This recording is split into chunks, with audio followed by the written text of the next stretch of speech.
Hello, जय माता दी की आप सभी को। मैं आज आपके लिए एक बहुत ही सुंदर और बहुत ही प्रचलित कहानी लेके आई हूँ जिसका नाम है ढोला मारो। ये राजस्थान की बहुत ही फेमस नाम है जो अपने पतिदेव को रिझाने के लिए या उनको प्यार प्रेम से पुकारने के लिए इस वर्ड का यूज किया जाता है। तो ढोला और मारू, मारू का नाम था मरवण और ढोला मतलब पतिदेव, एक पुरुष।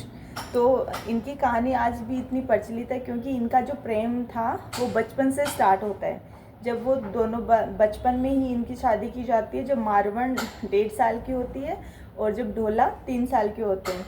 इनके बचपन में जब शादी हो जाती है और फिर वो बिछड़ जाते हैं। लेकिन शादी होने के बाद में मारवण क्या बहुत छोटी होती है, मारू जिसको बोलते हैं, तो वो बहुत छोटी होती है, तो उनको अपने ससुराल नहीं भेजते हैं।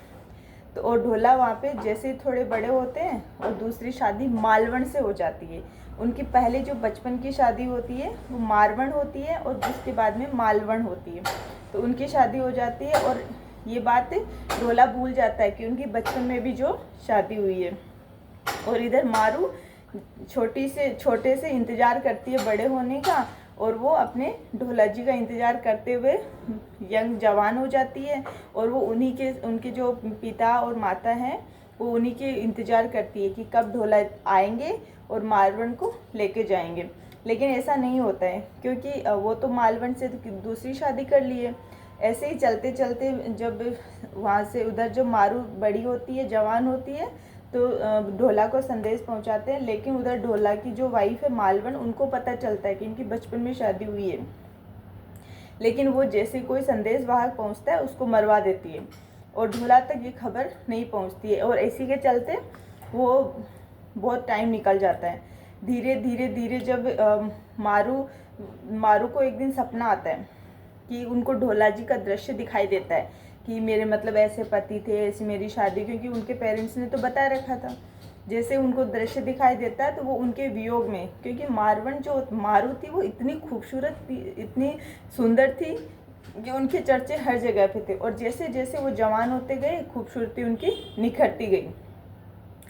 फिर जैसे उनको जो रात को दृश्य दिखाई देता है अपने पतिदेव का, तो उसके वियोग में वो फिर सूखने लगती है, जलने लगती है, और वो रात दिन उन्हीं का दृश्य उनको बार बार दिखाई देता है। उनकी शादी की जो कि ऐसे मेरे पतिदेव थे, ऐसे हमारी शादी हुई, सारा दृश्य उनको दिखाई देता है।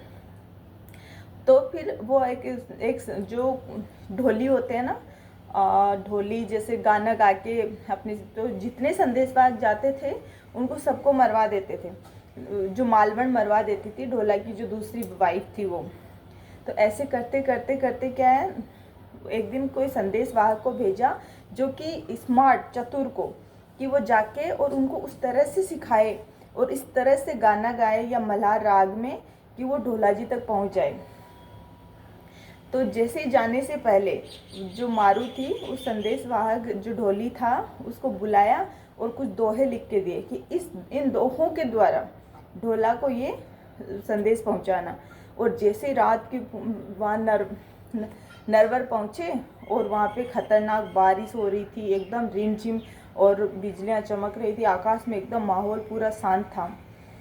तो जैसे दिन पूरा अस्त हो गया और एकदम शांत वातावरण था, और उन्होंने ढोली ने अपने मल्हार राग में गाना शुरू किया जो मारू ने लिख के भेजा था, जो संदेश वही शुरू किया और ये ढोली के कानों तक पहुंचा। और वही उनके नाम के साथ में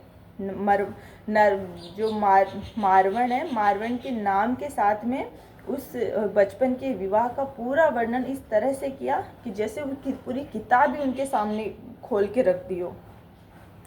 ढोली फिर सुबह उनको बुलाया गया, ढोली को, कि ये जो रात को गाना गाया उनको मेरे पास लाया जाए। जैसे लेके आए तो उन्होंने पूरा कहानी बताई, लेकिन उन्होंने मन बनाया कि मुझे मारवण से मिलना है। लेकिन मालवण ऐसा होने नहीं दे रही। जो दूसरी बीवी थी वो बार बार उनको रोक दे रही। जैसे जाने का प्लान बनाए फिर रोक देती है, फिर प्लान बनाए फिर रोक देती है। फिर भी कैसे कैसे एक खतरनाक स्पीड से चलने वाले ऊँट का जुगाड़ किया और उस ऊँट के थ्रू वह बीकानेर पहुंच गए। मारवण को लेने पहुँचे और वहाँ पे खूब दिन पोंगल में बिताए। बहुत आदर सत्कार किया उनका और फिर उनको विदाई ली। और लेकिन विदाई लेते टाइम उनके बीच में एक षड्यंत्रकारी मिल गए। लेकिन जो मारवन थी वो भी कम थोड़ी थी, वो भी बहुत स्मार्ट थी। तो उस षड्यंत्र से उनको ढोला को कैसे कैसे बचाया और फिर वो अपने घर में पहुंचा।